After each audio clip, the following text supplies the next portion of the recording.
آج ہم بات چیت کریں گے پریزیڈنٹ ٹرمپ کے نیو ورلڈ آرڈر کے حوالے سے۔ اب اس کو ڈس آرڈر بھی کہا جاتا ہے یا ایک نئی دنیا بھی کہا جاتا ہے۔ بہرحال دنیا کے ورلڈ لیڈر اس بات پہ متفق ہیں کہ پریزیڈنٹ ٹرمپ نے جس طرح کی ٹریڈ وار شروع کی ہوئی اور جس طرح کے پرسنل ایگو سینٹرک ایشوز دنیا بھر کے دیشوں کے ساتھ انہوں نے شروع کر رکھے ہیں، ان سب ایشوز کے تناظر میں دنیا وہ دنیا نہیں ہے جو کبھی ہوا کرتی تھی۔ اور اس حوالے سے خاص طور پر کینیڈا کے پرائم منسٹر مارک کارنی کئی بار کہہ چکے ہیں کہ اب کینیڈا کے رشتے امریکہ کے ساتھ وہ والے نہیں رہے جو 150-200 سال سے چلے آ رہے تھے۔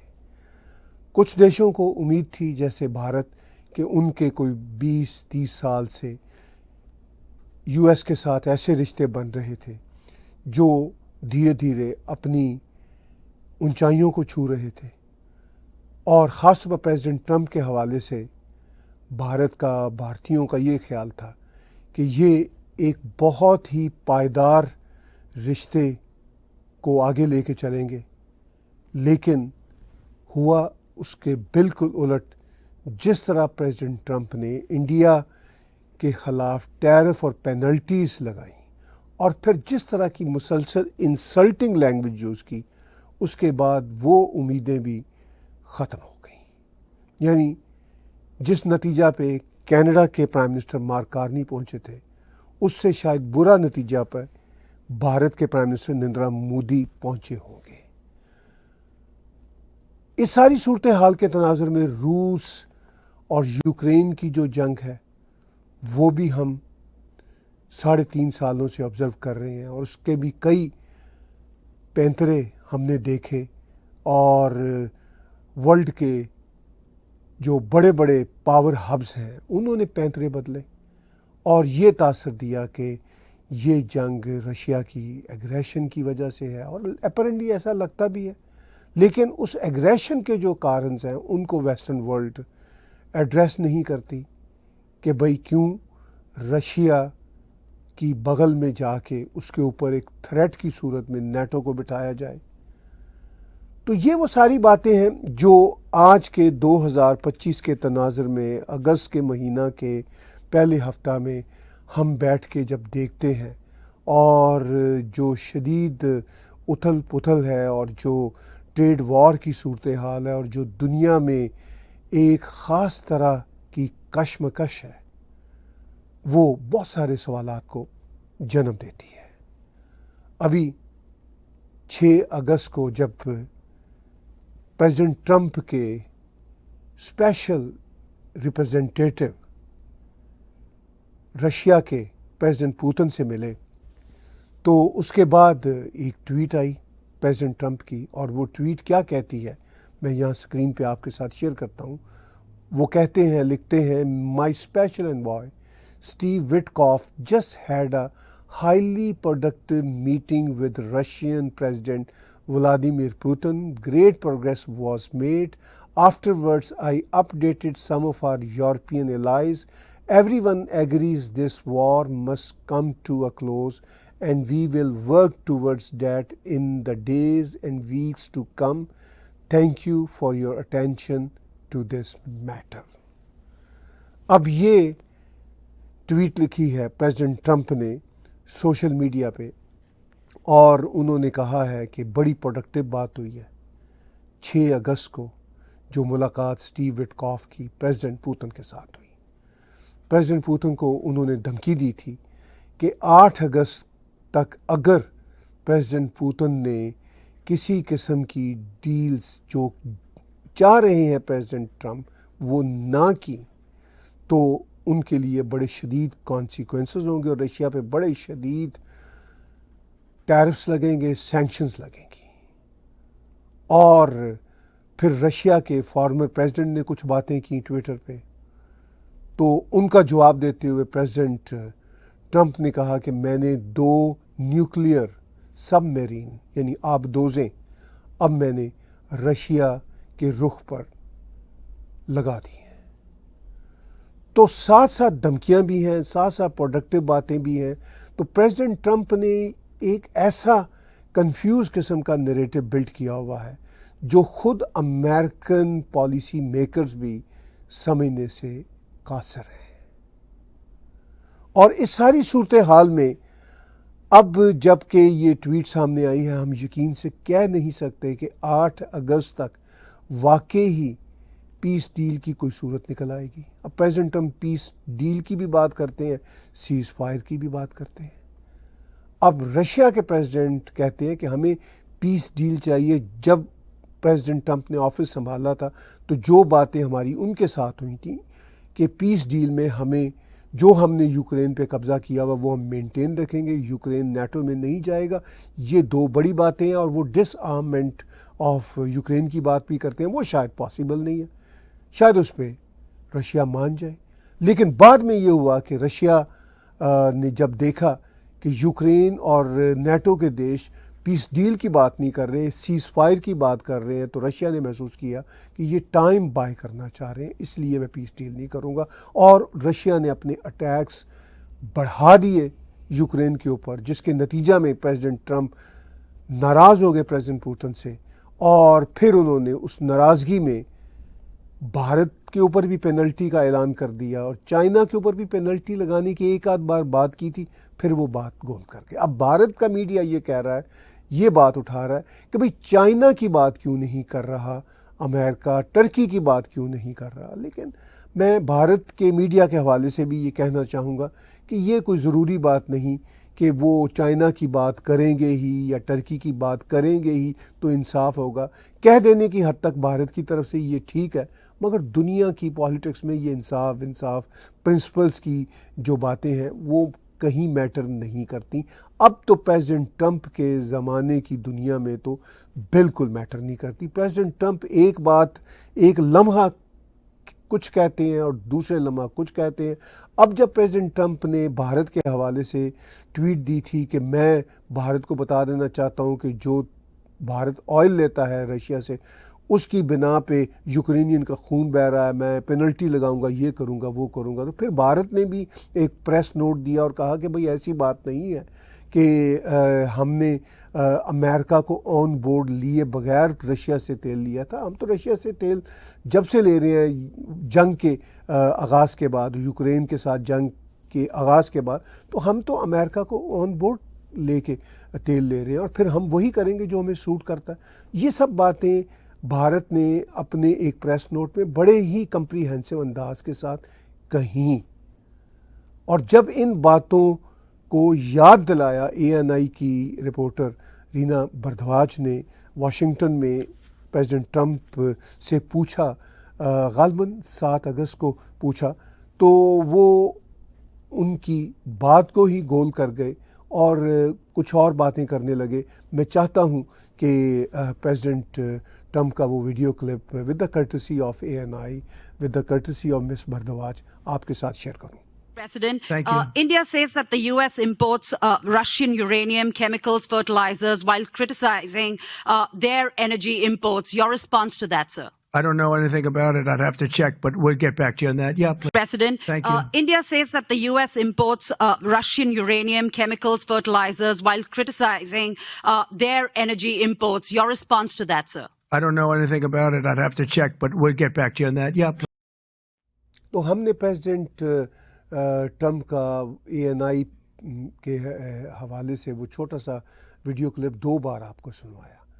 تو مس بردھواج ان سے پوچھتی ہیں کہ پریزیڈنٹ ٹرمپ، آپ کے بھارت کے خلاف ٹیرف اور پینلٹیز کے تھریٹس کے جواب میں بھارت نے ایک پریس نوٹ دیا تھا جس میں بھارت نے کہا تھا کہ بھئی رشیا سے تو امریکہ خود یورینیم اور دوسرے معدنیات لے رہا ہے، تو یہ کیا بات ہوئی؟ پریزیڈنٹ ٹرمپ نے کہا کہ مجھے نہیں پتہ اس بات کا، میں چیک کروں گا، I'll get back to you next question. تو وہ اگلے کویسچن کی طرف بڑھ گئے. اتنا چھوٹا سا انہوں نے جواب دیا، اتنی صاف بات تھی. اب اس کا مطلب کیا ہے کہ پریزیڈنٹ ٹرمپ اس بات کو اہمیت ہی نہیں دیتے. بھارت نے جو ایک پورے کا پورا لسٹ کا معاملہ امریکہ کے سامنے، دنیا کے سامنے، یورپین یونین کے سامنے رکھا کہ بھئی آپ کی یہ ہپوکریسیز ہے، وہ لسٹ اور وہ پوائنٹس کیا واقعی ہی یورپین یونین یا امریکہ کے لیے میٹر کرتے ہیں؟ شاید یورپین یونین تو پھر تھوڑا سا ہمبل ہو کے کوئی نہ کوئی جواب آئیں بائیں شائیں کا دے دے. امریکہ تو بالکل جواب نہیں دے گا. پریزیڈنٹ ٹرمپ تو اس کو خاطر بھی نہیں لائیں گے. وہ کہیں گے فیک نیوز ہے, یہ خبر ہی نہیں ہے. بھلے سے وہ خبر ان کے اپنے جو ڈپارٹمنٹس ان کی ویب سائٹوں پہ یہ پوری کی پوری انفارمیشن موجود ہو. تو اب یہ ہے آج کی 2025 کی ماڈرن دنیا جس میں ہم سب جی رہے ہیں. ہم سب پرنسپلز کی بات کر رہے ہیں, لیکن پرنسپل جن پہ لاگو ہوتے ہیں وہ ان کو ماننا ہی نہ چاہیں تو ہو کیئرس. اب بھارت کا یہ اصرار کہ جی پرنسپلز مانیں, وہ ٹھیک ہے, بڑا اچھا اصرار ہے, لیکن شاید بھارت کو بھی پتہ ہے کہ یہ باتیں صرف کرنے کی باتیں ہیں. اس کا فائدہ ضرور ہوتا ہے, انٹرنیشنل آپٹکس ضرور بنتے ہیں, لیکن جن کے لیے کی جاتی ہیں, جن سے فیئرنیس مانگی جاتی ہے, ان کو تو فیئرنیس سے کوئی سروکار ہی نہیں ہوتا. وہ تو پہلے سے طے کیے ہوئے ہوتے ہیں کہ بس جو قانون ان کا ہے, جو لاٹھی ان کی ہے, وہی ان کی لاٹھی ہے, اور اسی لاٹھی سے بھینس کو وہ اپنا بنائیں گے. تو یہ ہے سچویشن. اب دیکھیے وہ جو سٹیٹمنٹ بھارت کی آئی, اتنے مدلل پوائنٹس تھے, وہ یہاں پہ سکرین پہ ایک بار پھر دیکھیے, جس میں وہ پورے کا پورا انہوں نے چرچا کیا کہ بھئی جب ہم نے تیل لینا شروع کیا رشیا سے, یوکرین کے ساتھ رشیا کی جنگ چھڑ جانے کے بعد, تو ہم نے بتایا کہ ہم یہ تیل لینا چاہ رہے ہیں. تو انہوں نے کہا کہ United States at that time actually encourage such imports by India for strengthening global energy market stability. یہ انہوں نے بات کی. پھر انہوں نے کہا کہ India's imports are meant to ensure predictable and affordable energy cost to the Indian consumer. اچھا, پھر انہوں نے کہا the European Union in 2024 had a bilateral trade of euro 67.5 billion in goods with Russia. In addition, it had trade in services estimated in euro 17.2 billion in 2023. پھر انہوں نے کہا کہ Europe Russia trade includes not just energy but also fertilizers, mining products, chemicals, iron and steel, and machinery and transport equipment. پھر انہوں نے بتایا کہ where the United States is concerned, it continues to import from Russia uranium hexafluoride for its nuclear industry, its EV industry, fertilizers as well as chemicals. پھر انہوں نے کہا in this background the targeting of India is unjustifiable and unreasonable like any major economy. اب یہ سارے کا سارا بھارت کا پریس نوٹ بہت سارے ولاگز میں, بہت سارے انٹرنیشنل میڈیا آؤٹلیٹس میں چرچے کا باعث ہے, اور وہ بھارت کے جو بالکل اسٹریٹ فارورڈ نمبرز ہیں فیکٹس پہ بیس کرتے ہوئے ان کو وہ ڈسکس کر رہا ہے اور پریزیڈنٹ ٹرمپ کو مرر دکھانے کی کوشش کر رہا ہے. مگر ان کو کیا فرق پڑا؟ انہوں نے ANA کو جواب دیتے ہوئے کہا مجھے تو پتہ ہی نہیں, I'll get back to you. اور پھر اس بات کرنے کے اگلے روز یعنی 8 اگست کو انہوں نے بھارت کے اوپر 25% ٹیرف کے بعد 25% پینلٹی بھی لگا دی. اور اس کے ساتھ ساتھ اب وہ یہ بھی میسج دنیا کو دے رہے ہیں کہ ہمارے ریپرزینٹیٹو اسٹیو وٹکاف کی بڑی اچھی ملاقات ہو گئی ہے ماسکو میں پریزیڈنٹ پوتن کے ساتھ, اور کوئی نہ کوئی اچھا نتیجہ نکل آئے گا. وہ اچھا نتیجہ اگر نکل بھی آتا ہے تو بھی وہ اپنے یہ ٹیرف اور پینلٹی شاید واپس نہ لیں, کیونکہ ان کو انڈیا پہ یہ غصہ ہے بنیادی, ان کو جو ایگو سینٹرک ہونے کی وجہ سے غصہ ہے کہ بھئی انڈیا نے بھارت اور پاکستان کے بیچ سیز فائر کا جو نیریٹو ٹرمپ نے کریٹ کیا تھا اس کو مانا کیوں نہیں ہے, اور ٹرمپ کو کریڈٹ کیوں نہیں دیا, اور ٹرمپ کو نوبل پرائز دینے کے لیے نوبل پرائز کمیٹی کو کیوں نہیں لکھا. یہ ہے بنیادی مسئلہ جس کی بنا پہ وہ سارے اور غصے اور شامل ہوتے جا رہے ہیں. میں مانتا ہوں کہ ٹیرف کے حوالے سے وہ شروع دن سے کہہ رہے ہیں, جب سے انہوں نے سیکنڈ ٹرم میں آفس سنبھالا ہے کہ میں بھارت کے اوپر ٹیرف لگاؤں گا, بھارت اچھا دوست ہے, مودی اچھا دوست ہے, لیکن بھارت ٹیرف کے معاملات میں بڑا ٹف ہے. وہ باتیں ان کی فیئر ہیں ان کے اپنے پوائنٹ آف ویو سے, ان کے امریکہ کے انٹرسٹ کے پوائنٹ آف ویو سے. لیکن یہ جو لینگویج یوز کر رہے ہیں, مسلسل انسلٹنگ لینگویج, یہ بالکل انفیئر ہے. بھارت نے لکھا بھی ہے کہ یہ انفیئر ہے. پھر بھارت نے 8 اگست کو بھی ایک پریس نوٹ دیا, مائلڈ سا نوٹ دیا کہ بھئی آپ نے یہ جو ہمارے اوپر پینلٹیز بھی لگائی ہیں یہ بھی فیئر نہیں ہے، جسٹیفیبل نہیں ہے. تو یہ سارے کے سارے جو معاملات ہیں، اب کیا جسٹیفائیبل ہے، کیا نہیں ہے، کیا فیئر ہے، کیا انفیئر ہے، اس کی کوئی پرواہ ورواہ کرنے والا تو ہے نہیں. اب یہ جو معاملات ہیں یہ آپ کے سامنے. اب بھارت کے اس پریس نوٹ سے پہلے جس ٹرمپ کی سوشل میڈیا کی پوسٹ کا میں ذکر کر رہا تھا، جو مشہور پوسٹ ہے، میرا خیال 5 یا 6 یا 4 اگست کو آئی تھی، تو وہ پوسٹ بھی آپ ذرا دیکھ لیجئے. دوبارہ سے یاد دلاتا ہوں، India is not only buying massive amounts of Russian oil, they are then for much of the oil purchase selling it on the open market for big profits. They do not care how many people in Ukraine are being killed by the Russian war machine. Because of this, I will be substantially raising the tariff paid by India to the US. Thank you for your attention to this matter, President Donald J. Trump. آج یہ جو ہے Donald Trump کی مشہور social media کی post, یہ دنیا پہ وائرل ہے، دنیا بھر میں یہ وائرل ہے. تو یہ اپنی جگہ چل رہی ہے. پھر اس کے ساتھ ساتھ جو بھارت کی طرف سے اسٹیٹمنٹ آئی، جو میں نے ابھی آپ کو پیچھے پڑھ کے سنائی، وہ بھی وائرل ہے. سب کچھ وائرل ہے. لیکن دنیا میں جو نظام ہے وہ آپ دیکھ رہے ہیں یہاں سکرین پہ، وہ بھی ساتھ ساتھ چل رہا ہے. اسٹیو وٹکاف 8 اگست کو پریزیڈنٹ پوتن سے ملے ہیں، جن کے خلاف بڑی بڑی باتیں کر رہے ہیں پریزیڈنٹ ٹرمپ، اور وہ ہنسی خوشی مل رہے ہیں اور کوئی نہ کوئی رستہ ڈھونڈنے کی کوشش کر رہے ہیں. مگر جو دیش ان کے قابو میں آ رہے ہیں اور جن کے بارے میں ان کا پرسنل ایگو سیٹسفائی نہیں ہو رہا، یعنی ٹرمپ کا، ان پہ پلنٹیز بھی لگ رہی ہیں، ٹیررس بھی لگ رہے ہیں. یہ معاملہ صرف انڈیا کے ساتھ نہیں ہے، یہ معاملہ روس کو بھی سہنا پڑ رہا ہے، دنیا کے بہت سارے دیشوں کو سہنا پڑ رہا ہے، ہم کینیڈینز کو سہنا پڑ رہا ہے.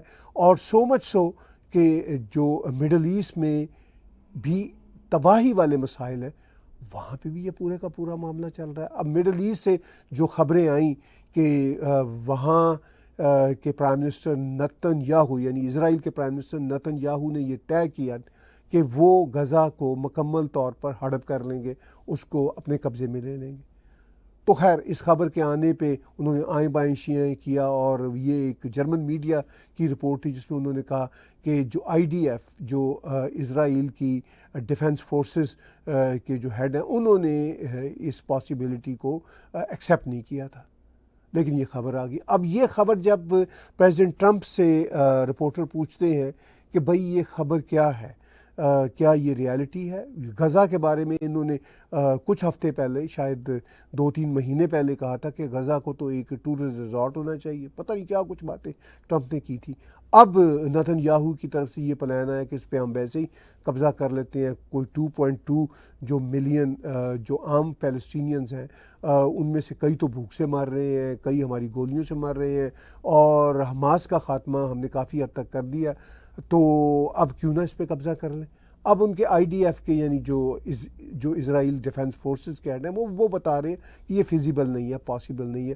جب یہی سوال پریزیڈنٹ ٹرمپ سے پوچھا گیا تو انہوں نے کہا کہ مجھے تو اس کا کوئی خاص پتہ نہیں ہے، یہ بات تو جانے اسرائیل جانے اور اس کا کام جانے. میں تو صرف جو $60 ملین ہیومینیٹیرین کرائسس کے سلسلہ میں دے رہا ہوں فلسطینیوں کے لیے، اس کی بات میں بتا دیتا ہوں. سن لیجئے یہ ویڈیو کلپ پہ. Would you support Israel reoccupying all of Gaza, has been suggested by some Israeli officials? Well, I don't know what the suggestion is. I know that we are there now trying to get people fed. As you know, $60 million was given by the United States fairly recently to supply food, and a lot of food, frankly, for the people of Gaza that are obviously not doing too well with the food. And I know Israel is going to help us with that in terms of distribution and also money. We also have the Arab states are going to help us with that in terms of the money and possibly distribution. So that's what I'm focused on. As far as the rest of it, I really can't say. That's going to be pretty much up to Israel. تو president Trump کے لیے بڑا easy حل ہے کہ جو بات جس پہ سوٹ کرتی ہے اس پہ کمنٹری کر دو، جو بات سوٹ نہیں کرتی اس کے بارے میں کہہ دو کہ آئی ڈونٹ نو، وہ جانے ان کا کام جانے، اور میں تو یہ ہے کہ اربوں سے بھی پیسہ لینے کی بات کر رہا ہوں، اربوں کو بھی کہہ رہا ہوں کہ وہاں پہ پیسہ دیں، اور خود بھی کچھ $1 ملین بھیج رہا ہوں اور ان کو فوڈ ملے گا۔ باقی جو نتن یاہو کا پلان ہو سکتا ہے غزہ پہ قابو کرنے کا، تو ہو سکتا ہے نتن یاہو کا پروگرام ہو تو وہ کر لے، تو مجھے کیا حرج ہوگا۔ تو اس طرح کی انڈائریکٹ باتیں وہ اس کویسچن کے آنسر میں بھی کر رہے ہیں۔ تو سچویشن جو ہے آج کی، جو ورلڈ کی سچویشن ہے پریزیڈنٹ ٹرمپ کے زمانے میں، جو ایک نیا جیو پالیٹکس کا منظرنامہ بنا ہے، اس کو بھارت کے کانٹیکس میں بھی میں نے پیش کیا، اور مڈل ایسٹ کے کانٹیکس میں بھی، رشیا یوکرین کے کانٹیکس میں بھی، خود کینیڈا کے ساتھ جو ٹریڈ وار کی صورتحال چل رہی ہے اس کے بھی کانٹیکس میں، کینیڈا کے ساتھ ٹریڈ وار کے سلسلے میں انہوں نے ایک بڑی مشہور ٹویٹ دی تھی۔ انہوں نے کہا تھا کہ واو، کینیڈا نے فیصلہ کیا ہے کہ پیلسٹائن کو انڈیپینڈنٹ ریاست کے طور پر قبول کرے گا، اگر وہ ایسا کرتا ہے تو میرے ٹیرف کے لیے، بڑے شدید ٹیرف کے لیے تیار رہے، اور آخر میں انہوں نے کہا تھا او کینیڈا، یعنی جو ہمارا نیشنل اینتھم ہے۔ تو کوئی دیش بھی، کوئی ورلڈ لیڈر بھی ان سے محفوظ نہیں۔ لیکن بھارت کے حوالے سے، بھارت میں شاکنگ ویو یہ ہے کہ بھئی ہم نے تو ٹرمپ سے بہت پیار کیا تھا، ٹرمپ کو بہت چاہا تھا، تو ٹرمپ نے ہماری ہی پیٹھ میں چھرا گھونپ دیا۔ تو اب بھارت کو بھی اندازہ ہو گیا، دنیا کو بھی اندازہ ہو گیا کہ پہلا کون سا ایسا قدم امریکہ نے اٹھایا تھا جس پہ دنیا ٹھیک سے امریکہ پہ ٹرسٹ کر سکے۔ پرنسپلز اور اصولوں کی باتیں امریکہ نے ہمیشہ کی، ہم جیسے جرنلسٹوں کو وہ باتیں ہمیشہ اچھی لگی، مگر وہ باتیں باتوں کی حد تک تھیں، اور جب ریالٹی اب ہم دیکھتے ہیں تو وہ ریالٹی پریزیڈنٹ ٹرمپ نے اپنے بلنٹ ایٹیٹیوڈ کی وجہ سے ثابت کرتی ہے کہ وہ ریالٹی ایک ببل تھا اور اس کے علاوہ کچھ نہیں تھا، اور وہ ببل بھارت کے سامنے بھی ایک بلبلے کی طرح پھٹ چکا ہے، سمجھ آ چکا ہے۔ اور اب ہم دیکھتے ہیں کہ آنے والے دنوں میں انٹرنیشنل جیو پالیٹکس کے اندر ٹرمپ کی یہ جو ٹرانزیکشنل پالیٹکس ہے اور جو ان کی ایگو سینٹرک انٹرنیشنل پالیسیز ہیں، وہ کیا رنگ کھلاتی ہیں۔ اب تک کے جو رنگ سامنے آئے ہیں، لگتا ہے کہ یہی رنگ آگے کنٹینیو ہوں گے۔ آج کا ولاگ دیکھنے کا بہت بہت شکریہ۔ آخر میں کچھ میسیجز میں آپ کے ساتھ شیئر کرنا چاہوں گا۔ یہاں پہ بہت عمدہ ایک خبر کی طرح کا میسیج ہے، ایک بہت عمدہ ماتا امیہ مندر جو گجرات کے بہن بھائی ہیں وہ جانتے ہیں اس کے مقدس رخ کو، وہ مندر یہاں پہ اب بننے کی جو ہے سوچ بچار چل رہی ہے، اور اس کے لیے آ رہے ہیں گربا کنگ ساگر پاٹیل جی، اور یہاں پہ 21 سپٹمبر سے 11 اکتوبر تک ان کے بڑے بڑے یہاں پہ کانسرٹ ہوں گے، اور اس کا مقصد ایک ہی ہے کہ فنڈ ریزنگ ہو تاکہ اس مندر کی جو بنیادیں ہیں وہ رکھنے کا کام شروع ہو۔ اور اس سلسلہ میں آپ سپورٹ کیجئے 3066122233 پہ فون کر کے، یا 6722881234 پہ فون کر کے آپ رابطہ کیجئے اور اپنی اسپانسرشپ، اپنی سپورٹ پہنچائیے۔ اور اس کے ساتھ ساتھ suleikha.com پہ جا کے آپ ٹکٹ بائی کر سکتے ہیں، جو 21 سپٹمبر سے 11 اکتوبر تک اکراس کینیڈا ڈیفرنٹ کانسرٹس ہو رہے ہیں۔ اسکرین پہ آپ سب شہروں کے نام اور ڈیٹس دیکھ سکتے ہیں، تو آپ وہ ٹکٹ بک کیجئے۔ جیسے ہی suleikha.com پہ جائیں گے، آپ ساگر پٹیل کا نام ڈالیں گے تو یہ سارے کے سارے ان کے لوکیشنز نکل آئیں گی، اور آپ وہ ٹکٹس لیجئے۔ اس کے ساتھ ساتھ ہمارے پاس کچھ اور میسیجز ہیں جو میں آخر میں آپ کے ساتھ شیئر کر رہا ہوں۔ ایک تو سیکیورٹی کمپنی سشی سیکیورٹی والوں کا میسیج ہے، بہت ہی پروفیشنل کمپنی ہے، 1-888-502-7633 1-888-502 7633 پہ آپ فون کریں. آپ کے ایونٹ کی سیکیورٹی ہو, آپ کے بزنس کی سیکیورٹی ہو, آپ کے گھر کی سیکیورٹی ہو, آپ کی کمیونٹی کی سیکیورٹی ہو, یہ اس کا خیال رکھیں گے. آپ ان کے ساتھ سیکیورٹی کے معاملات پہ ان کی سروسز لیجئے. اور ہمارے ساتھ 2 امپورٹنٹ میسیجز اور ہیں. گریش شرما جی کا میسیج ہے جو مارٹگیج ایجنٹ لیول 2 ہیں, یعنی وہ بہت ہی ایکسپیرینس اور سینئر مارٹگیج ایجنٹ ہے. ایک مارٹگیج ایجنٹ لیول 1 ہوتا ہے, ایک مارٹگیج ایجنٹ لیول 2 ہے. اس میں وہ ریزیڈینشیل کمرشل مارٹگیجز کی سروسز پرووائڈ کرتے ہیں, ری فنانسنگ بھی, ڈیٹ کنسالیڈیشن بھی, سیکنڈ اور تھرڈ مارٹگیجز بھی, پرائیویٹ فنڈز بھی. ٹیلی فون نمبر ان کا ہے 647-606-8110 647-606-8110. ایک اور میسیج ہمارے ساتھی سپر شرما جو ٹیک ٹی وی پہ بزنس کا, انشورنس کا ایک پوڈ کاسٹ بھی کرتے ہیں اور انشورنس کی دنیا کے ساتھ وابستہ ہیں. انویسٹمنٹ اینڈ انشورنس, وہ کہتے ہیں refundable life insurance, refundable critical illness insurance, disability insurance, visitor super visa insurance. آپ ان سے رابطہ کیجئے 437-775-5821 437-775-5821. آج کے ہمارے میسیجز سننے کا, دیکھنے کا اور ہمارا ولاگ دیکھنے سننے کا بہت بہت شکریہ. ٹیک ٹی وی کے یوٹیوب چینل کو سبسکرائب کیجئے, میرے پرسنل چینل کو سبسکرائب کیجئے. اگر آپ ہمارے ان میڈیا ہینڈلز کو لائک, سبسکرائب اور شیئر کر سکیں تو ہم آپ کے شکر گزار ہوں گے.